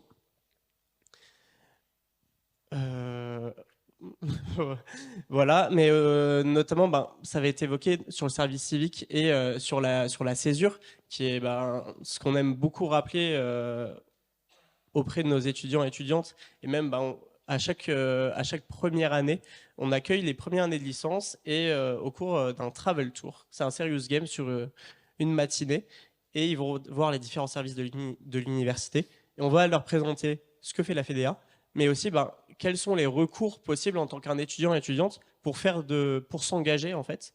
Donc on va avoir le régime spécifique d'études qui va nous permettre d'aménager ses cours. Par exemple, je suis là aujourd'hui parce que j'ai un régime spécifique d'études qui me permet de venir à des temps comme celui-ci, mais aussi la césure comme ça a été évoqué, que ce soit pour le service civique ou des projets qui sont personnels. On a aussi tout ce qui est le volet... on a des élus aussi au sein des conseils des universités qu'on prend aussi comme de l'engagement, puisque ils vont porter aussi la voix finalement des étudiants et étudiantes dans les différents conseils. Et parfois, cette voix étudiante est de plus en plus enlevée au sein de ces conseils avec les nouveaux dispositifs qui sont mis en place. Et le but, justement, c'est qu'on ne nous enlève pas cette voix, puisque sinon, que serait l'université sans ses étudiants et étudiantes ? Est-ce qu'au niveau de la fédération étudiante, il y a des actions que vous essayez de porter au niveau local, voire même peut-être avec d'autres associations étudiantes de ce type-là, pour faire bouger les lignes encore plus ? Alors, au niveau local, on a plusieurs actions. On a la représentation étudiante. Au niveau de la précarité, on a une épicerie sociale et solidaire qui a 10% des prix du marché qui s'appelle l'Agoré, qui est un projet qui émane de la FAGE, c'est la Fédération des associations générales étudiantes. On est...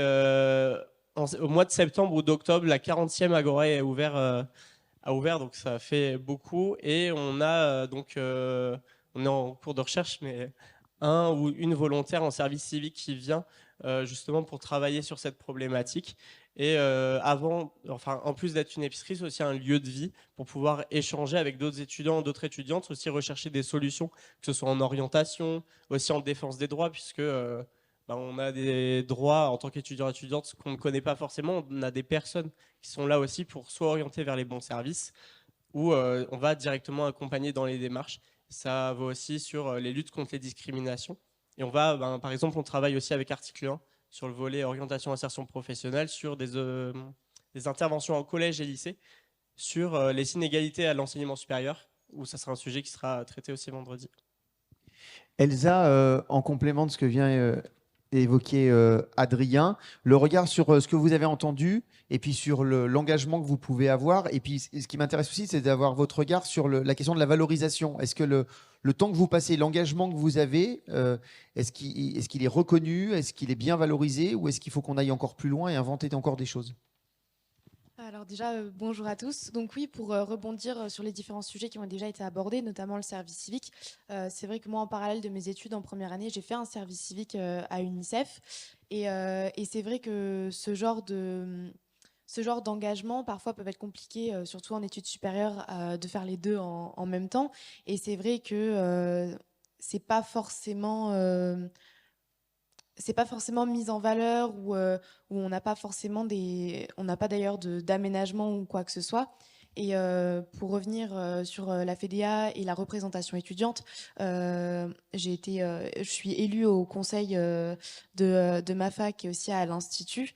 Et aussi, on parlait de la fédération des étudiants d'Auvergne, donc une fédération territoriale, mais là aussi les fédérations de filières, donc que j'ai rejoint il n'y a pas longtemps, la Fédération nationale des étudiants linguistes.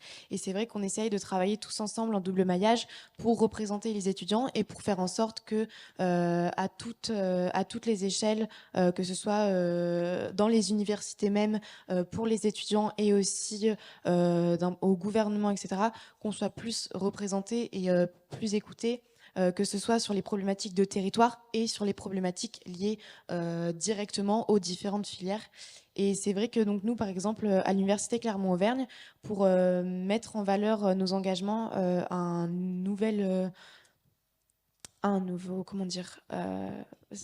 Il y a un nouveau dispositif qui a été mis en place, c'est donc avant on a le statut étudiant, enfin engagement associatif, qui nous donne certains accès. Cette année a été mis en place la valorisation de l'engagement étudiant.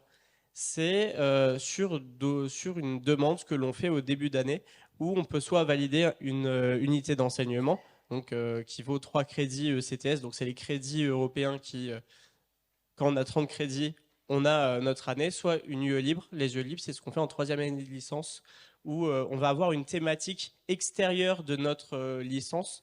Donc il y en a sur, par exemple, les étudiants ambassadeurs, où ils vont intervenir dans des collèges et lycées pour présenter l'université. Ça peut être aussi juste des points sur la moyenne. Et la dernière chose, c'est l'Open Badge. Je ne sais pas si vous connaissez ce dispositif. C'est un badge numérique qui permet d'attester des compétences qu'on a pu développer via un engagement. Et les engagements au sein de ce dispositif sont multiples. Ça peut être en tant qu'élu, en tant que service civique, en tant que même, ça peut être une personne qui est employée à l'université ou ailleurs. Ça peut être une personne qui est aussi bénévole au sein d'une association étudiante. Voilà. Et donc ça, c'est vrai que c'est une réelle avancée. Après, je trouve qu'elles n'ont pas été assez mises en avant du tout. Vraiment, il faut vraiment connaître cette nouvelle avancée, être déjà vraiment bien engagé pour en avoir eu connaissance, parce que alors moi personnellement j'en ai eu connaissance que très tard, et j'ai donc pas eu parce qu'il faut évidemment prouver notre engagement, avoir des documents à remplir, etc., et on avait une deadline, et personnellement j'ai pas pu la remplir parce qu'en fait j'ai été au courant que très tard. Ils ne l'ont, à mon sens, pas encore mis du tout assez en avant pour que tous les étudiants engagés puissent en bénéficier. Et là, ça, c'est une organisation nationale, c'est pas propre à l'université Auvergne. C'est quelque chose qui est propre à l'université, parce que chaque université finalement va se saisir de la vie étudiante à sa façon. Et chaque université va avoir sa politique en termes de vie étudiante. Vous vouliez compléter, non, j'ai cru, à un moment? Non, c'est bon. Est-ce que ça n'a pas un effet pervers, mais qui n'en est peut-être pas un, d'avoir des jeunes qui s'engagent par intérêt pour justement avoir accès à certaines choses, etc., et où l'engagement a peut-être pas tout à fait la même valeur que si c'était un intérêt sans contrepartie? Pour l'instant, déjà, c'est la première année que c'est mis en place, donc on verra aussi en conseil de formation des universitaires les retours qui seront faits sur ce dispositif. Mais je pense que les gens n'iront pas par intérêt, puisque il y a quand même... Déjà, il faut aller chercher l'information. Il y a un dossier à remplir, il y a une lettre de motivation. Et quand on est étudiant engagé, on a juste envie de le faire. parce qu'on est là pour ça aussi. Merci à vous deux pour ces témoignages de conclusion pour les prises de parole en plateau. On va maintenant faire tourner un micro pour que vous puissiez alors soit interroger ou demander des compléments à nos intervenants qui sont tous restés. Et, merci d'être restés avec nous, soit sur le canapé, soit sur la table. Si vous voulez apporter peut-être un regard de votre territoire, une expérience que vous avez mis en place qui, selon vous, complète bien ce que vous avez entendu, la parole est à vous. Voilà, je vous laisse vous présenter à chaque fois pour chaque prise de parole. Alors, je veux bien me présenter, mais je vais changer de casquette. Je suis Frédérique Sabi, la directrice de la mission locale de Vichy. Mais mon intervention, je ne vais pas la faire au nom de la mission locale comme je fais d'habitude. Je vais la faire au nom de la parente d'élèves que je suis et des parents d'élèves de l'académie, des professeurs et des enfants. Je vais profiter du fait que j'ai quelques élus qui sont là, même s'ils sont pour rien, mais je ne sais pas quelle connaissance ils ont de la chose, et puis que la salle est bien remplie, parce que je vais parler d'un projet qui est national et je vais parler d'engagement. Il y a 5 ans, 6 ans même maintenant, des enfants ont été choisis par Académie pour créer des classes qu'on a appelées les classes Pierre de Coubertin, génération 2024. Je ne sais pas qui a connaissance de ce dispositif. C'est donc des gamins qui étaient en 5e et qui auront 18 ans et qui, dans l'année, là, qui ont été mobilisés par leurs professeurs de sport. Ils ont été repérés par rapport à leur engagement sportif, mais aussi leurs valeurs, par rapport à l'engagement qu'ils avaient au sein des collèges. C'est des gamins qui, depuis 6 ans maintenant, tous les étés, ça regroupe tout ce que vous venez de dire, hein, ce que je suis en train de témoigner, prennent sur leurs vacances scolaires pour se réunir, se mettent papier et crayon pour travailler les valeurs des Jeux Olympiques, les valeurs de la République. Ont été rencontrés des anciens médaillés olympiques de leur territoire. Il y a 30 académies en France. Donc j'ai fait un calcul vite fait là, hein. À peu près 25 élèves par académie. Ça fait 750 gamins qui sont mobilisés depuis 6 ans. Nous sommes le 18 octobre, je crois, aujourd'hui.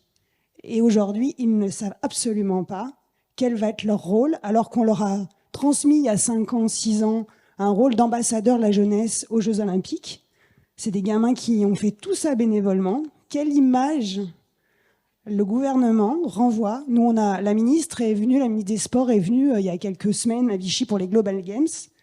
Global Games, je ne sais pas si vous savez, et donc ces gamins ont participé. Oui, je vois l'élu. Donc je profite de votre présence. Je sais que M. Aguilera, notre président d'agglomération, est au courant. Il me semble que M. Wauquiez a aussi entendu parler des choses. Là, c'est un grand coup de gueule, hein, parce que quelle image on renvoie à ces gamins et aux familles que je représente et aux enseignants qui ont encadré ces enfants et qui aujourd'hui se mettent dans des petits trous de souris parce qu'ils ne savent plus quoi dire à ces gamins qui ont, encore une fois, mobilisé leurs vacances scolaires, leurs week-ends, ont encadré totalement bénévolement. Là, il n'y a pas eu ils ont pu bénéficier bien sûr du pass région, tout ça, mais là, c'était en dehors de ça. Et aujourd'hui, on est le 16 octobre et ils ne savent absolument pas quel rôle ils auront. Ils n'ont même pas, et c'est pas ce qu'ils veulent, hein, une place pour voir les Jeux Olympiques peut-être. Et c'est pas ce qu'ils veulent. Ils veulent participer, ils veulent avoir un rôle. On leur a promis un rôle d'ambassadeur. Donc voilà, c'est juste une alerte pour dire, on parle d'engagement. On a aussi des gamins qui s'engagent. Il y en a. Et des fois, l'image que nous, adultes, société, on renvoie à ces enfants, bof, quoi. Voilà. Oui. Merci pour ce témoignage. Des réactions? Je veux juste réagir. Alors, je ne pourrais pas répondre à la place de l'État, mais répondre parce qu'en effet, on en parlait. Il est important qu'il y ait cette reconnaissance des jeunes qui s'engagent. Et vous avez parlé aussi des encadrants, quelque chose qu'on n'a pas abordé. Si la jeunesse, c'est le temps des possibles. Les possibles sont possibles grâce à tous ceux qui encadrent et ceux qui accompagnent les jeunes dans leur engagement. Et là, moi, je vais peut-être aussi rebondir, mais par rapport à une expérience personnelle, j'ai été jeune volontaire pendant les Jeux Olympiques d'hiver en 1992. Ils vont bientôt savoir mon âge. Mais, et c'est vrai, j'étais étudiante. Et j'ai vraiment voulu m'engager pour mon territoire parce que c'était sur mon territoire que ça se passait. Et tout simplement le fait de bénéficier d'une place pour participer à une épreuve sportive ou à la cérémonie d'ouverture ou de clôture. Mais ça reste à vie et ça marque l'engagement du jeune. Je pense que ça a fait partie, moi, de mon engagement après. J'ai passé j'ai mis pendant 3 semaines, j'ai été mobilisée tous les jours, mais il y a eu les temps de préparation. Donc j'ai pris mon temps et je comprends ces jeunes qui aujourd'hui sont sans réponse. Donc il faut qu'on arrête de se ficher d'eux parce que sinon on a tout loupé, quoi. Là, on loupe tout. Donc j'espère que les réponses vont vite arriver. Moi, j'en parlerai effectivement au niveau de la région avec mes collègues parce que c'est pas normal ce qui se passe si aujourd'hui, à quelques mois des Jeux Olympiques dont on entend de plus en plus parler, il y a ces jeunes qui donnent du temps et qui se demandent aujourd'hui pourquoi. Ça, c'est dit, c'est fait. J'étais envie d'applaudir. Juste, monsieur. Et puis ensuite, je vous laisse vous présenter. Bonjour à tous, je suis Eddy Chateaubon, conseiller régional, président de la commission jeunesse de la Guadeloupe. Donc merci de cet accueil qu'on a eu, ma délégation et moi. Et je suis là avec 2 casquettes. Hein. Je suis aussi, bien sûr, je l'ai dit, président de la commission jeunesse, conseiller régional de Guadeloupe, mais aussi directeur de la jeunesse au niveau de la collectivité des Abîmes. Et j'ai des collaborateurs dans ces 2 casquettes qui sont présents. Donc je remercie l'équipe ici. Je voulais en préambule dire merci à ma collègue Madame Motoro Sado pour le début préliminaire où elle a parlé de région de France, où il y a des choses qu'on doit mettre en place. Et on a commencé à discuter, on va prolonger cette discussion. Merci à tous les élus présents ici. En tout cas, pas assez pour moi, mais merci à ceux qui ont fait ce déplacement. Merci pour l'invitation. La dame aussi, je veux remercier la dame pour son coup de gueule parce qu'effectivement, il faut parler de cet engagement. Moi, je suis preuve d'engagement parce que en 2006, j'étais présent ici. 2006 comme jeune animateur. Je suis aujourd'hui ici comme directeur de la jeunesse de la ville qui m'avait envoyé à l'époque et comme conseiller régional président de la commission jeunesse. Ben ça, c'est pas preuve d'engagement vers cette jeunesse, mais bravo. Donc, la petite boutade bénie. Donc, merci. J'étais prédestiné à ça peut-être. Enfin, bon, bref. Nous avons une expérience en Guadeloupe en matière d'engagement. Et franchement, cette thématique de l'engagement sur la jeunesse, on ne va pas finir en 3 jours. On va en parler encore plus de 3 jours parce qu'on va juste déblayer le terrain parce qu'il y a beaucoup à en dire. Et je parle au nom de la collectivité que je représente avec le président Henri Chalus, que peut-être que tout le monde doit connaître parce qu'il a été parlementaire et il a été étudiant et lors de sa vie étudiante, il a travaillé sur la jeunesse dans les quartiers difficiles de la région parisienne. Donc c'est quelqu'un qui tient que la jeunesse, l'engagement de la jeunesse, c'est quelqu'un il est très dynamique là-dessus. Et la région Guadeloupe, justement, nous avons mis en place des dispositifs pour justement susciter cet engagement de jeunesse. C'est un engagement de jeunesse, comme le monsieur l'a dit tout à l'heure, qui n'est pas toujours évident parce qu'effectivement, il faut faire la différence entre engagement et participation. Donc nous essayons de faire participer ces jeunes, mais nous essayons de les engager aussi dans des dispositifs. Donc, on a un dispositif qui s'appelle le plan Action Jeunesse. J'ai amené une petite revue pour ceux qui veulent plus de renseignements. Avec l'équipe, on a ça, où disons tout ce que nous faisons en matière de jeunesse et même pour la jeunesse étudiantine.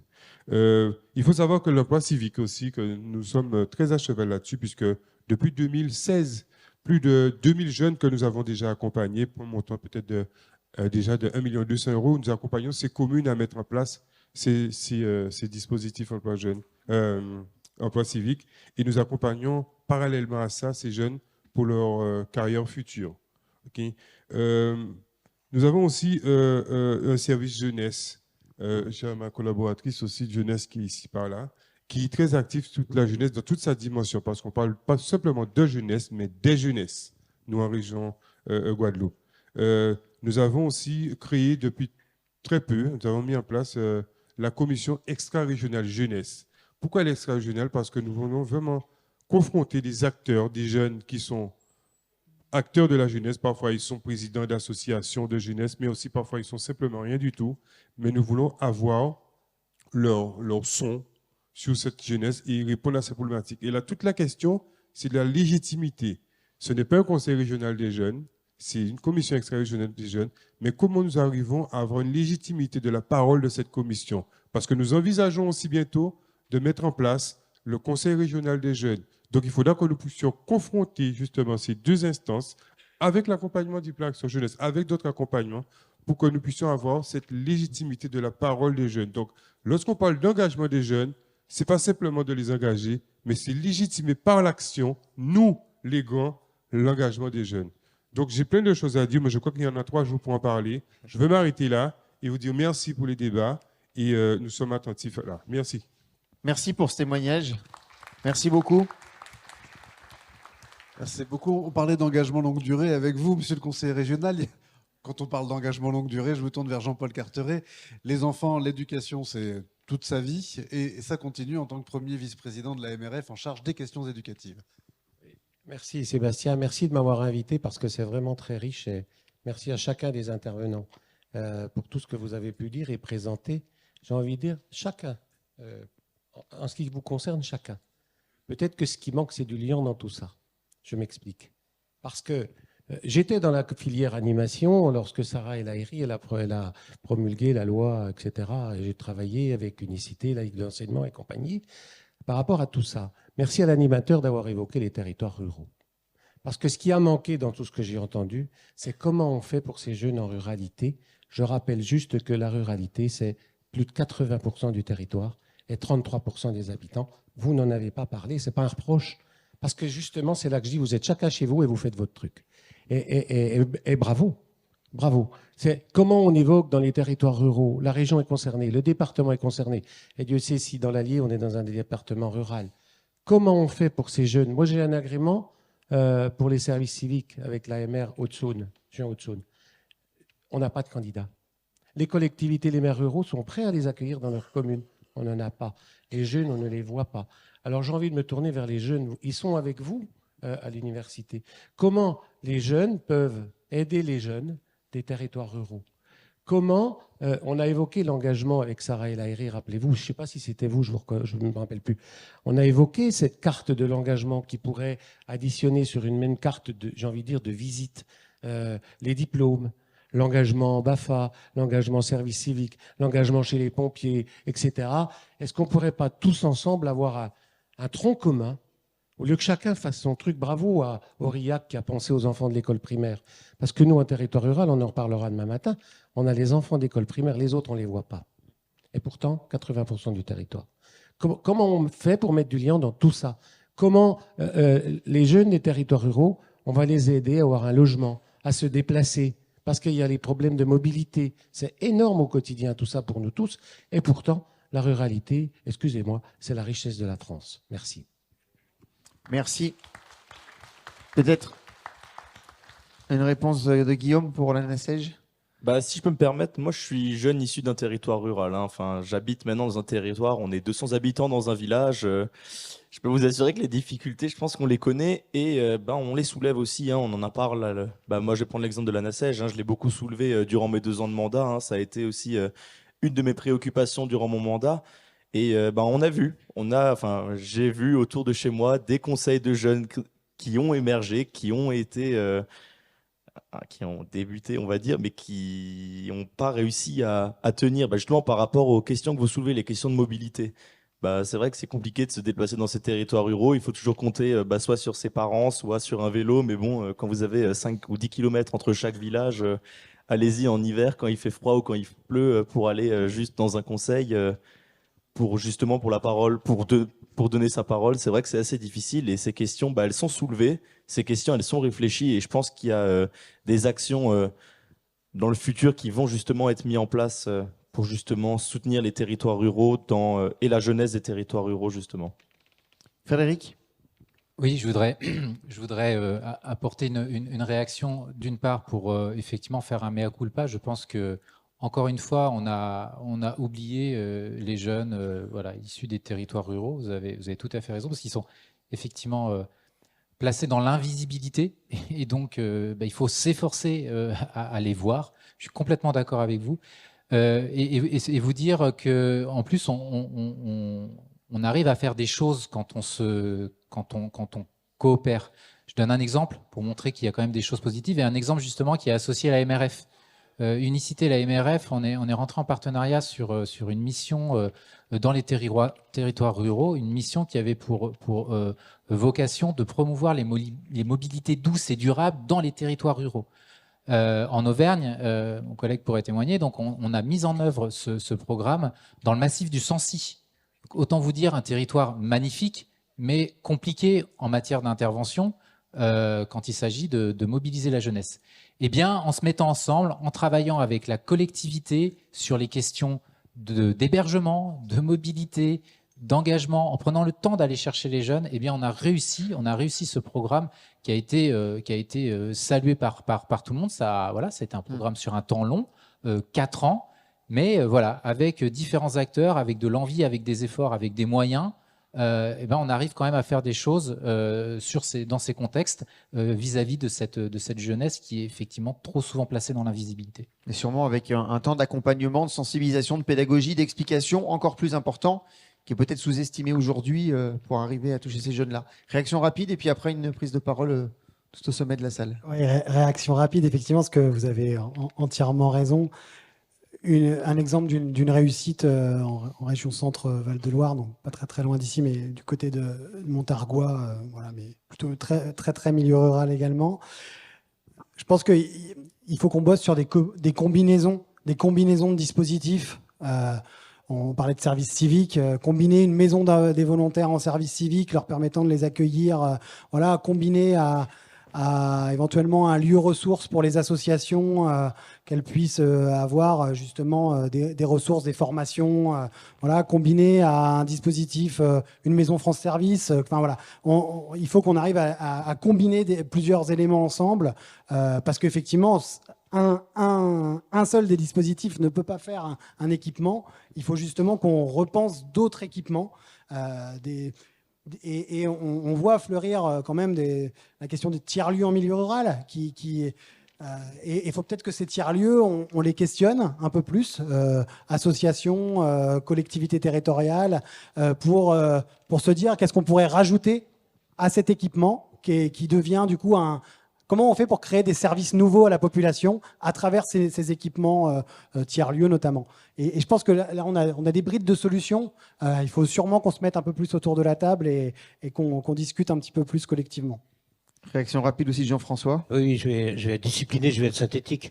Je réagis parce que je suis trésorier d'une association départementale en milieu rural et que je ne l'ai pas dit parce que pour moi ça me semble une évidence, mais l'ensemble de notre action est en milieu rural. Et effectivement, pour nos fédérations d'éducation populaire, la seule solution, c'est la transversalité. C'est-à-dire que nous, on travaille énormément avec nos amis de la Fédération des centres sociaux, et c'est parce que on arrive à avoir des offres complémentaires et qu'on profite chacun de l'implantation de l'autre. Non pas pour se développer égoïstement, mais pour enrichir l'offre éducative locale. Mais c'est vrai que, dans un département comme l'Allier, je pense qu'il n'y a pas un mouvement d'éducation populaire. Les rares qui sont là, parce qu'on n'est pas nombreux, c'est parce qu'il y a une volonté politique des fédérations et financières de nous maintenir. Et les rares qui sont là, on est obligé et on sait travailler en milieu rural parce qu'on n'a pas le choix. On y reviendra demain avec vous en plateau pour parler justement de la ruralité encore un peu plus. Encore 2 interventions, une ici, une là. Je vous laisse vous présenter. Merci beaucoup. Moi, je suis Sarah Lazzaroni. Je travaille au service jeunesse de la ville de Grenoble et plutôt auprès des jeunes des quartiers populaires. Et à l'écoute de toutes vos interventions très intéressantes, j'ai relevé deux choses qui m'ont interpellée sur la différence entre engagement et participation, et sur les nouveaux modes d'engagement des jeunes. Et nous, on avait 2 questions où on se disait que ça pouvait... c'est juste des questionnements sur le comment. Et vu qu'on est réunis entre associations, institutions, collectivités et élus, c'est comment on fait comment on reconnaît l'engagement des jeunes qui sort des sentiers battus ou qui n'est pas ce que les institutions reconnaissent habituellement. Je pense à l'engagement, comme vous disiez, dans les clubs sportifs. Un nombre de jeunes issus des quartiers populaires s'engagent au quotidien et en permanence dans les clubs sportifs sans que ce soit reconnu dans leurs établissements scolaires, dans leur cursus où ils peuvent être plus turbulents ou décrocheurs. Ou voilà.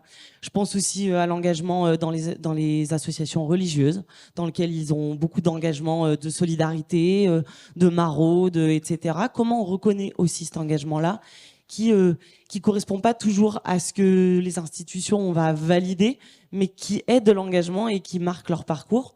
Et en parallèle, c'est comment aussi, on parle beaucoup de participation des jeunes. Nous, au quotidien, on voit une jeunesse qui participe, mais peut-être pas sur les sujets qui rentrent dans les cases là aussi, qui participe au quotidien sans nous attendre. Hein, je rejoins ce que vous disiez.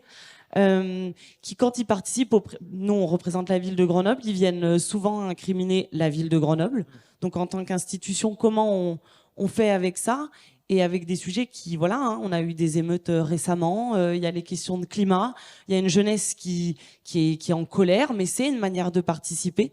Comment aujourd'hui on prend en compte cette colère en tant qu'institution, association, élue, pour la transformer en participation à la vie publique qui font déjà, mais comment on l'entend et comment on l'entend dans ce sens-là.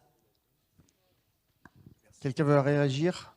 C'est vrai qu'on a déjà du mal à reconnaître un parcours service civique cadré, validé, avec un travail pédagogique, etc. Sur tout ce qui peut être autour. Je crois que c'est 40% des jeunes qui avaient déclaré en 2022 avoir donné des heures bénévoles dans une association pour arriver à cette reconnaissance-là. Qui veut réagir? Allez-y. Il y avait beaucoup de choses dans la question. Moi, je répondrai plus à l'aspect sur la participation, puisque c'est un petit peu moi qui ai lancé le ballon dans la salle. Donc, je veux bien le reprendre au vol. Alors, je vais répondre par une autre question.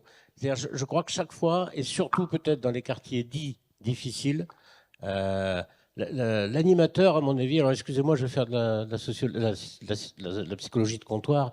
L'animateur est souvent très, très, très consciencieux, trop consciencieux, et veut toujours proposer des choses.